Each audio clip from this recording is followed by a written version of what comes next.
Please make certain that your front office staff don't ever ask patients, "Is your information still the same?" Everyone will say yes, even if it's not. This just creates unnecessary rework and it slows your cash flow. Welcome to Medical Money Matters, the podcast where you can find experts, answers, and resources so that you can achieve mastery over the financial and business aspects of your practice. Hello, everyone. I'm your host, Jill Arena. I began my career in accounting and finance, and I have more than 30 years of experience running medical groups. I own and operate a national healthcare consulting and revenue cycle company, and I am the author of Physician Heal Life Financial Self. In 2020, I co-founded the Physician Leadership Project, and my passion is to increase financial and business literacy for physicians. The front desk, where the revenue cycle begins. As we learned in our last episode in thinking about our revenue cycle as a whole, it truly begins at the front desk. When your new patient calls for the first time and the new patient registration process begins, you are setting yourself up for success or failure depending on how you've set up your front desk. How well have you trained your front office on proper data collection? Do they understand how crucial their work is, and do they feel appreciated for doing a good job? Your front desk is the face of the clinic. They are your ambassadors, if you will. They are in charge of first impressions, in many cases both on the phone and when the patient arrives at the clinic in person. And it's a tough job. Many times they're expected to answer the phones as well, which can easily put a person into overload. And then we depend on them to do a great deal of data entry with hyper accuracy for that clean claim. On top of all this, they get to deal with unappreciative or rude patients, and we have a tendency to make this an entry-level job with very little training. No wonder our clean claim rates aren't a lot higher. This is not a recipe for success.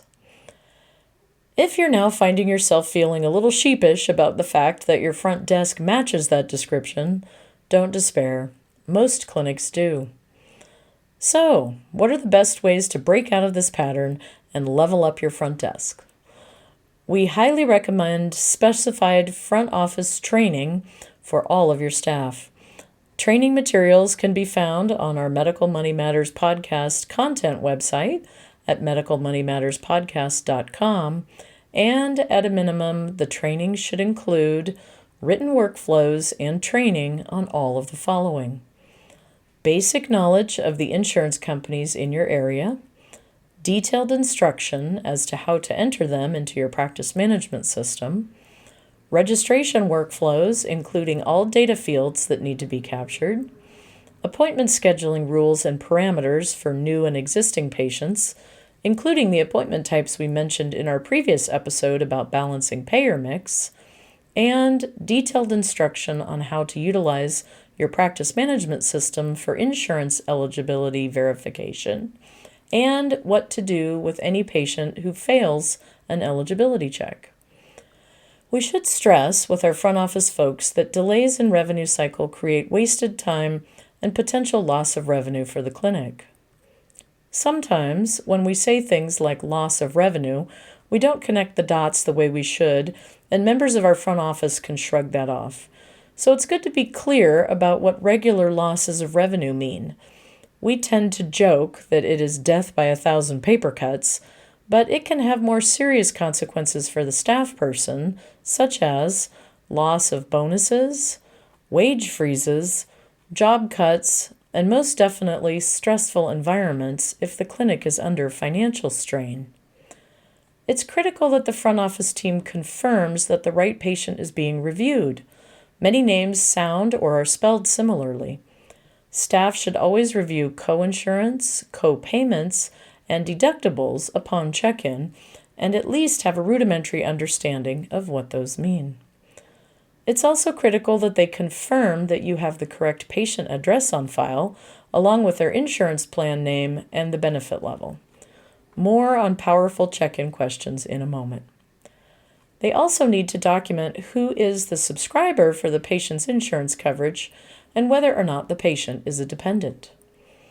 Once those data points have been collected or verified, it is also important to verify insurance plan effective dates for each date of service, as coverage can change month to month due to Medicaid MCO changes, becoming Medicare eligible, a change in employer, non-payment of premiums, renewal cycles other than January 1, changes to coordination of benefits. If a patient no longer has dual coverage, the secondary may now be primary or vice versa, or aging out of a parent's plan.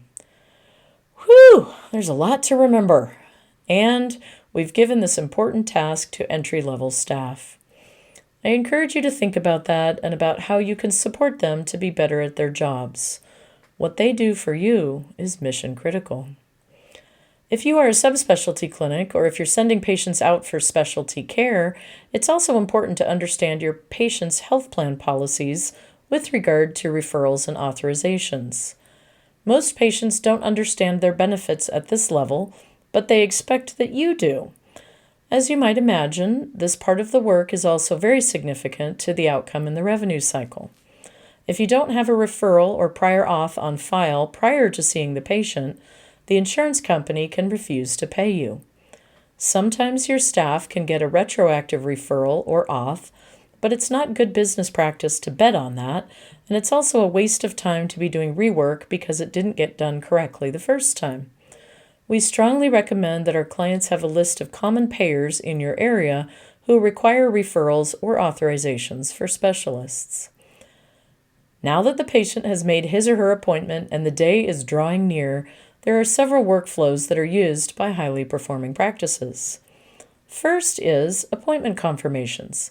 These can be automated by text, my favorite type, as they are quick and easy and relatively inexpensive, although this is effective if done manually by phone as well. This helps reduce the no-show rates, making your schedule much higher octane.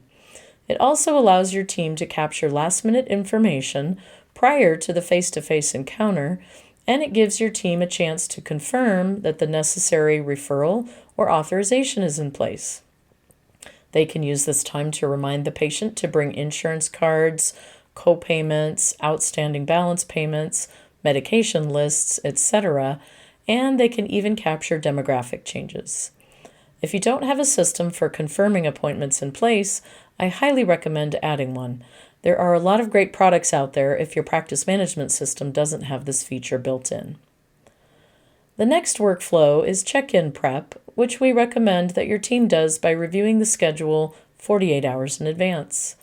They can huddle with the billing department to address patients with new outstanding balances, coverage issues, eligibility failures, any return mail, or payment plans.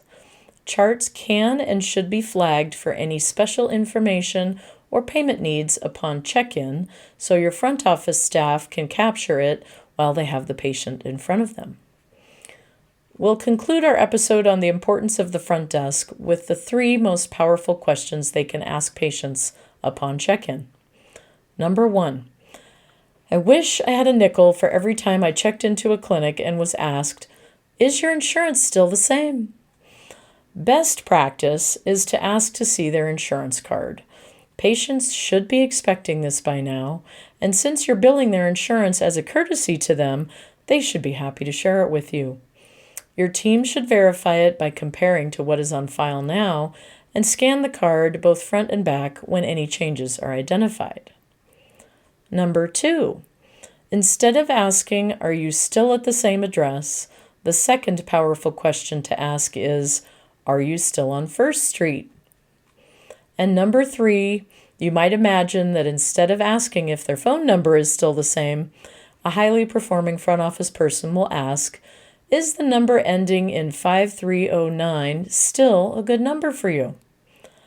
If you do nothing more from listening to this episode, please make certain that your front office staff don't ever ask patients, "Is your information still the same?"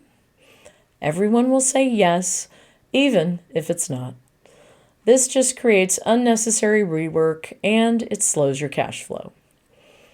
Join me for our next episode where we'll get to hear some surprising things about the No Surprises Act and how some planning at your front desk will allow you to follow those rules and positively impact your cash flow. I'll be interviewing Grant Engrove, healthcare attorney and one of the nation's experts on the No Surprises Act. You can find more information online at medicalmoneymatterspodcast.com, and you can subscribe to the Medical Money Matters content website for physician leaders to find budget templates and many other tools. We've included those links in the show notes. As I like to close out these podcasts, congratulations on taking the next step in your professional development and for making the commitment to learn about the financial and business aspects of your practice. I look forward to being on this journey with you and send you my heartfelt gratitude for all that you do for your patients all day, every day.